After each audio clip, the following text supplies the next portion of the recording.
მეგობრებებს კიდევ ერთი დაემატა და ჩემს წინ საოცარი ხედი გადაიშალა მკვდარი ზღვის სახით.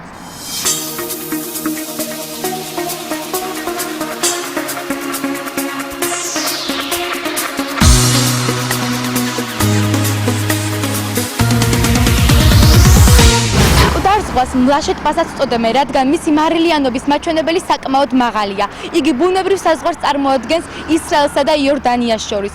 მკვდარი ზღვის სიგრძე 68 კილომეტრია, სიგანე კი 18 კილომეტრი. აღსანიშნავია ის ფაქტი, რომ ადრე მკვდარი ზღვის ტერიტორიაზე არსებობდა ორი ქალაქი, სოდომი და გომორი, რომელიც მიწისპირიდან გადმოსულმა ცეცხლმა იმსხვერპლა. ამ ფაქტების შემდეგ ალბათ ადვილად დამეთანხმებით, რომ მკვდარი ზღვის როლი ისრაელის ისტორიასა და აწმყოში საკმაოდ დიდია.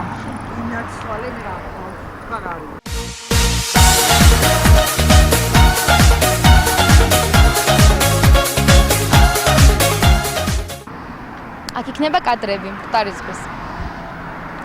დავაგრძელო?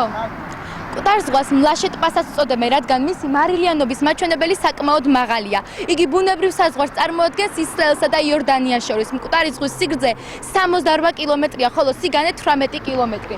აღსანიშნავია ის ფაქტი, რომ ადრე მკვდარი ზღვის ტერიტორიაზე არსებობდა ორი ქალაქი, სოდომი და გომორი, რომელიც მიწისპირიდან გადმოსულმა ცეცხლმა იმსხვერპლა. ალბათ დამეთანხმებით, რომ ამ ფაქტების შემდეგ თავისუფლად შეგვიძლია ვთქვათ, მკვდარი ზღვის როლი საკმაოდ დიდია ისრაელის ისტორიასა და აწმყოში. და მე ტელევიზია ინკოგნიტოს მე-23 კურსის ახსასდელი ლალიტა კუჟინაძე ძალიან ბედნიერი ვარ, რომ მოხვდი ისრაელში და შემიძლია დავტყვე მკვდარი ზღვის ულამაზესი ხედებით.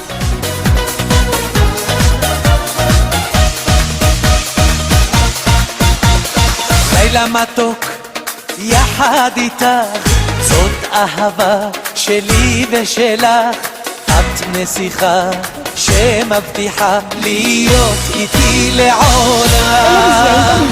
זה מרגש, זה מסחרר, איך שהלב שוב מתמכר, ובמבט אני ואת